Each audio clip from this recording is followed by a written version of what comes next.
بسم اللہ الرحمن الرحیم۔ معزز محترم سامعین کرام، میں نے ابھی ایک فیس بک پر نام نہاد مفتی پنڈی کا قریشی اس کی ایک کلپ دیکھا جس میں وہ چیلنج کر رہا ہے کنز العلماء ڈاکٹر محمد اشرف حاسد جلالی صاحب کو۔ اچھا، بددیانتی دیکھیں اور یہ مکاری اور چلاکی اس کی دیکھیں کہ جلالی صاحب کتنے عرصے سے اسے چیلنج کر رہے ہیں، اس نے جواب نہیں دیا، اور قبلہ جلالی صاحب کے شاگردوں نے اسے بار بار بلایا، چیلنج دیا، وہ بھاگتا رہا۔ اب کیونکہ جلالی صاحب بہت زیادہ بیمار ہیں، سب کو پتہ ہے، اور اس نے جلالی صاحب کا نام لے کر چیلنج دیا اور ٹائم دیا۔ یہ جو ٹائم دیا ہے یہ مکاری ہے، یہ فراڈ ہے۔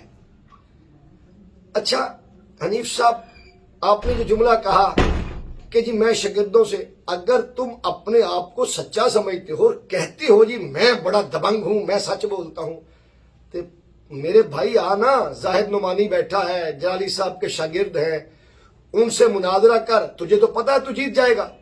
جب تو جیت جائے گا تو دنیا میں تیری بلے بلے ہو جائے گی، تو جلدی آنا، انہیں ہرا، آپ فاتح ہو جائیں گے۔ لیکن تمہیں یقین ہے تم جھوٹے ہو، تم مکار ہو، تم فراڈیے ہو، اور تم کبھی بھی جلالی صاحب کے شاگردوں کے مقابلے میں نہیں آؤ گے۔ یہ تمہارا چیلنج ہی تمہیں جھوٹا ہونے کے لیے، ثابت کرنے کے لیے کافی ہے۔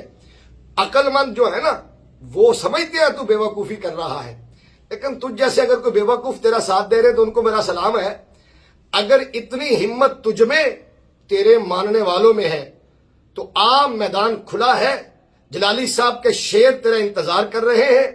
جب چاہے، جہاں چاہے جلالی صاحب کے شاگردوں کو بلا، وہ آئیں گے، اور اگر تو آنا چاہے تیرا استقبال کریں گے۔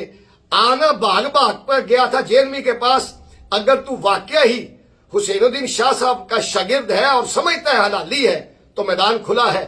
جلالی صاحب کے شاگردوں کو شکست دے تو سمجھ لینا یہ جلالی صاحب کی شکست ہے۔